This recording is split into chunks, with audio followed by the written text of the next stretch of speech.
Hello everyone, welcome to my daily blog. তো সকাল সকাল দেখতেই পাচ্ছ সেলাই করতে বসে গেছি, কারণ এটা একজন অর্ডার দিয়েছিল আর আজকেই তাকে আমায় দিতে হবে। তো সে জুয়েলারি বলতে শুধু জুয়েলারির বেসটাই নেবে, তো এটাই তার অর্ডার ছিল। আর এটা অনেক দিন ধরেই পেন্ডিং পড়েছিল, আমি করতে পারিনি সময়ের জন্য। তো এটা আজকে শেষ করে তাকে দিতে পারলাম। এই ডিজাইনটা আমি আমার মতো করে করিনি, উনি আমাকে ফটো পাঠিয়েছিলেন, তো সেই মতোই আমি করার চেষ্টা করেছি। তো তোমরাও জানিও কেমন লাগছে আমার এই ডিজাইনটা।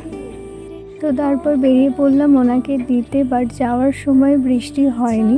যেই বাড়ি ঢুকবো সেই মোমেন্টে বৃষ্টি চলে এলো।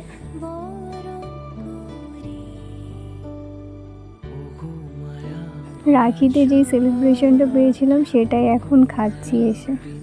তারপর দুপুরে একটু খেয়ে ঘুমোতেই আমার ভাইপো এসে জ্বালাতে শুরু করে দিয়েছে যে উঠে ওর সাথে এখন লুডো খেলতে হবে আমাদেরকে।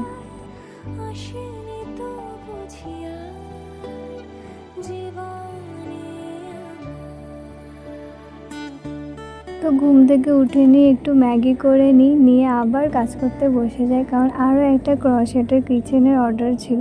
তো সেখানে 3টে পেঙ্গুইন, একটা কিটি আর একটা বি নেবে বলেছিল। তো কিটিটা আমার আগে থেকেই বানানো ছিল, শুধু পেঙ্গুইন আর বিটাই করতে হতো। বাট 2টো পেঙ্গুইন করার পরে আমার কাছে কালো উল শেষ হয়ে যায়, তো আবার বাবাকে বলে দিই নিয়ে আসার জন্য। আর এই যে রাত্রেবেলা দেখতেই পাচ্ছ আমাদের খেয়ে দিয়ে এখন ঘুমানোর আগে লুডো চলছে। আজকের মতো এটুকুই, দেখা হচ্ছে আবার নেক্সট ব্লগে। আপাতত টাটা।